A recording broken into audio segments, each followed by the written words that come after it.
right, welcome back. This your boy DJ No BS, and I'm here with my boy Spanky.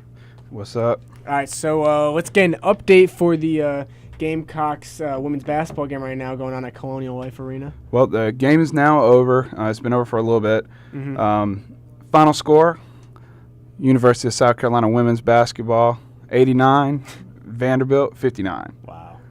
They're good. Yeah, they are good. Well, I didn't want to talk about it, but I think we should talk about the UConn game a little bit. Just address it for a minute. Just address it. Now, well, a few things. We're going toe-to-toe, during the first 10 minutes. We were even with them. And UConn has, been the best team for the last, 10 years, probably. Yeah. Since Pat Summer's team. As far back as I can remember. Yeah. Almost. It's always been UConn and Tennessee. Yeah. And, you have a couple other teams hanging around in there like Stanford and stuff like that. And then the Final Four comes around, and then we see who actually is the best team. Yeah. So for them to go toe-to-toe with them for the first 10 minutes is great. At Hartford, at Stores, in Stores to do that is a pretty big deal. Now, after that is when UConn made their run. And a couple things. First of all, speaking to some of the girls on that team and just watching myself, there was a lot of calls that the refs were giving to UConn. Yeah, they were close. Some close calls that should have probably gone the other way or shouldn't have been called at all. But should have been called for our girls. Yeah. But I don't think that really would have affected the game. No, I put this loss on the fact that UConn got on that real strong 3-point run. Yeah. They made Scotty Lewis, I think, was 5 for 5. Yeah, they made like 5 in a row or something like that. The game was tight. It had been tight for the first 10 minutes, and then they just start railing threes. Yeah. And from then on, it's hard to come back. Especially from that. Especially when you have a girl named Brianna Stewart. Yeah, and and you're playing on the road. In a hostile environment. You know that you're not just going to be able to own the inside like you have against other people. Really, you look at Stanford, the only reason Stanford beat them earlier in the year was they went shot for shot with them. Yeah. And you have to have a really good shooting day to do that, and we did not. And then a couple other things. Stylistically, UConn played much faster than we do. We like to slow it down. We'll play in transition, but that's not our game. We play smart. We play smart basketball, high percentage shots, do what we have to do, get some points and win the game. But UConn is they are the Oregon of women's college basketball. Yes. They are the Oregon of women's college basketball. Now, that's the thing. So you have, first of all, that kind of thing, that problem. Then you also, this is South Carolina finally being big on the scene. We are the next Notre Dame, basically, for national prestige in women's basketball. Because I think maybe more Baylor, because Notre Dame's been good. Yep. We're in the next one of those to be in the top,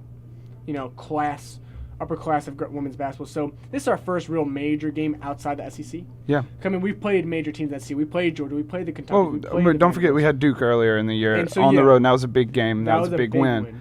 But now playing at UConn's a little different than though. Yeah.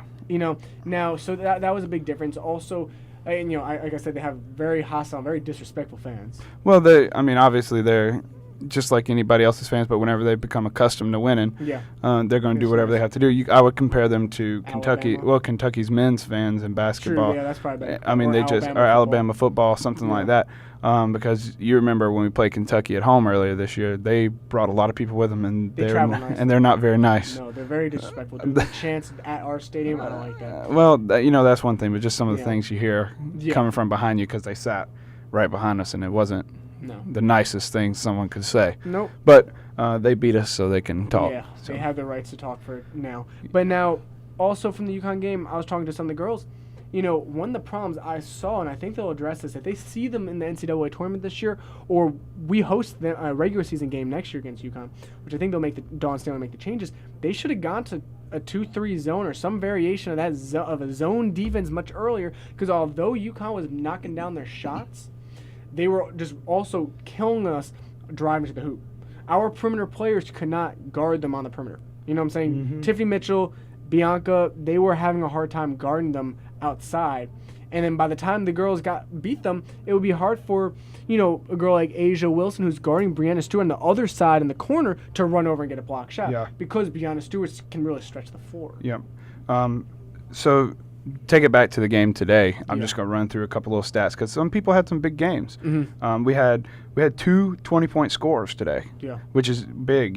We had Tiffany Mitchell went 8 of 12, 20 points, and then Asia Wilson 5 of 7 with 20 points. That's good. So that's pretty good. And Tina Roy with a good day. She had 9 points. That's good. But guess what? They all were threes. Absolutely. She's a sharpshooter. She was 3 for 4, 75% today on threes. She's the Gamecock sniper. Oh, yeah. Now, we'll also, just going back to that, to the UConn game, I think it was important for Asia Wilson, who's had a great success this year. But it was good for her to guard Brianna Stewart, because Brianna Stewart's what she's going to be expected to be in 3 years or in 2 years. You know what I'm saying? It's good to see what she's supposed to be. Yeah, absolutely. So it's just like when Kobe played Jordan. Yep. Kobe, that's how he knew. When you play against it, that's how you learn. Yeah. That's how you learn it. Yeah. All right, so changing gears, still on basketball, the All-Star game, All-Star weekend in New York at the Barclays Center and at Madison Square Garden. The dunk competition last night was ridiculous for Zach LaVine. Now, we haven't had a good dunk competition in probably about, 3-4 years since, Dwight Howard, isn't it? Yeah, and a lot of people have decided, they're just not doing it anymore. I just don't understand, because you've always had the big names, Kobe Bryant, Jordan, Dominique Wilkins, Vince Carter, Dwight Howard. But it's something about in the last 5 to 7 years, for some reason, it's just dropped off. I guess guys are seeing it as, a way to avoid injury or something like that. So and then also for the younger guys to make a name for themselves, because I think Zach LaVine's gonna be a fantastic player. Yeah, I think so too. Yeah. Obviously, he might have helped himself get a little bit bigger paycheck by winning this dunk contest, even though it doesn't really mean much in the grand scheme of things. But it was pretty nasty. Zach LaVine, this is the first time I actually chose the correct winner. I said his balance is ridiculous. I mean, honestly, this guy, flexible, he's long. But I mean, some of the things that he's done, we haven't seen dunks like that for a long time. I mean, he's got major skill, major ups. Yeah, that was exciting. Victor Oladipo was nice to watch. Oladipo was pretty good. I'm not a big fan of his, but it was still good. His first dunk was good. Mason Plumlee, huge disappointment. It's hard for a 7-footer to compete in the dunk competition, but he is extremely bouncy, and he was playing at home in Brooklyn. But I was a little disappointed, man. I think that's a lot of the reason why he was in there. Yeah, well, possibly. Because it was home. Giannis Antetokounmpo was a big disappointment, considering how long this guy is. He's 6'10", and his wingspan's 7'5". You know? That was a big disappointment. Then All-Star game tonight. Who do you have, East or West? Gotta go West. Yeah. Gotta go West. It's hard not to go with the West every year, though. Yeah. I mean, you had the West, the original 12 guys that they chose, and then you also had Damian Lillard and DeMarcus Cousins that you said, these guys should be on it, and then they ended up getting on it. Yeah. You know what I'm saying? But, East team is pretty good. They're good. Obviously they could win, but just because they have the 4 Hawks players. I just don't really see it. I'm still a little bit irritated that there aren't any Hornets on the East team. Kemba Walker should have been on the team. Yeah, I mean he's Al Jefferson. Yeah, both of them are carrying the Hornets, and Kyle Korver should not be on this team. No, he's a great shooter, but just because he's averaging 13 points. Al Horford's good, but you could have put Jefferson. Jefferson's numbers are better. Well, the way the All-Star game always works is, first guys that always get picked, they, are huge stars. Yeah, Carmelo, big LeBron, Kobe, names. Durant. They're going to be there every year, even if they're playing terrible. Yep. They're going to be in it. Tim Duncan. And then after that is going to be your sharpshooters who shoot a lot of threes. Kyrie Irving. People love that. People love that. And then a lot of times your big men get overlooked. Yeah. But now you're going to have some big men that are they're going to get in there every year. Blake Griffin. Yeah.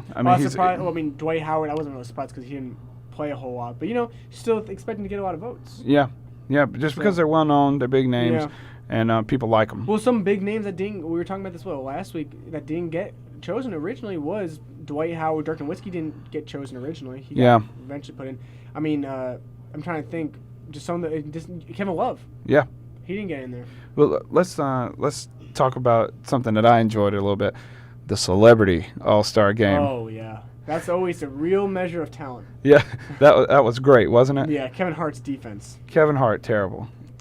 Guarding. What's the guy that owns the Grizzlies? Vera? Is it Robert Vera? Yeah, I think so. He's good. He's dangerously good. Well, the one guy that I don't know if he played this year. The Secretary of Education, did he play this year? I don't think he played this year. But he's always the guy. He played for 4 straight years. Yeah, 6'4", played for Colgate or somebody like that. Yeah, but he could actually play too. Well, Vera, the owner of the Grizzlies, he was out there. He was getting up to the rim on layups. Yeah, it was pretty impressive. Yeah, but it always gets me how Kevin Hart, 5'2" can always win. It was a 4-time MVP net right now. Yeah, it's just because he's a crowd favorite. Yeah, but he goes out there. He does a good job. He made a couple layups. He's quick. Yeah, he's quick. Yeah, but I mean, he has to be. I mean, he's not going to beat you with his jumping abilities. He is quick. Yeah, but Monet Davis, everyone loves Monet Davis. Monet Davis. Yeah. She's a kid. Yeah. She's a kid. I mean, yeah, I feel like but I was watching her at the dunk competition yesterday. That girl didn't smile once. I think she's emotionless. Yeah, she's just so focused on winning. Yeah, she just wants to win at everything. Yeah, I mean, it's working for her. I mean, she's sitting courtside at the dunk competition. She's got a lot of drive. So, aside from All-Star Weekend, one of the biggest stories coming out of All-Star Weekend is going to be Melo. Yes. What are you thinking? Well, they're saying that he's probably going to shut it down because he has a tendon problem, right, in his knee. So he's going to need surgery. Well, the thing is, if you can play a little bit more, just because if you take a half a season off, you're going to be a little rusty. Yeah. You know what I'm saying? And he's getting a little bit of age on him. I mean, he's only Melo, 30 years old, but yeah, you don't lose shooting ability. That's the truth. I mean, Melo's good. Yeah. I don't know if I would call this selfish exactly, or but I mean, what he's trying to do. I don't know what he's trying to do. If I was his teammate and I'm like, all right, I can understand. Listen, like, you want to play in the All-Star game, but you're going to play in this and shut it down. But the thing is, it is at home and it is in front of your fans. So if I'm his teammates, I'd be like, all right, I understand you got to do this. But do you really need to shut down for the whole season, or can you wait until the end of the year, get surgery, and then come back by the first game next year? Do you really need to take off this whole half a season? Because I don't know if you need to take off a half a season plus 4 months during the 5 months during the off season. You know what I'm saying? Yeah. He's going to be basically shutting it down for about 6 months or more. Yeah. For not playing. If I'm his teammates, if I'm his coaches, if I'm his fans, I'm probably not very happy about this. Because if he's going to shut it down, just don't even play in the All-Star game. Just shut it down. You got to understand, you were voted in by the New York players at Massacre. And plus, when he was in Denver and the All-Star game was there, that was that 1 year. That was one of the years that he didn't get selected, even though he was averaging something like 27 Yeah, points he should have been selected. He got snubbed that year. That was the year he got into the fight, I believe. Yeah. That big brawl. Yep. But that's the thing. He's probably thinking, like, this might be the last time I get to play for my home crowd. So I could see him wanting to play. Because the thing is also, with the guys like him, the coaches understand the situation. You look at Tim Duncan, happens to him every year. He's only going to play 10 minutes. Yeah. True. So it's not going to be the end of the world. And he's probably, unless Dwayne Wade's out there breaking his nose like he did to Kobe a few years, which he's not because he's not going to be playing, nothing's going to happen to the guy. Yeah. So I think it's okay for him to play in this game. But if I'm Johnny, if I'm Walsh, if I'm Dolan's, I'm going to want him to rest because that's their asset. Yeah, because if he's not playing the rest of the year, then they might not win again. And they stink. They're terrible. I don't think they would win again. I mean, they might win one or two.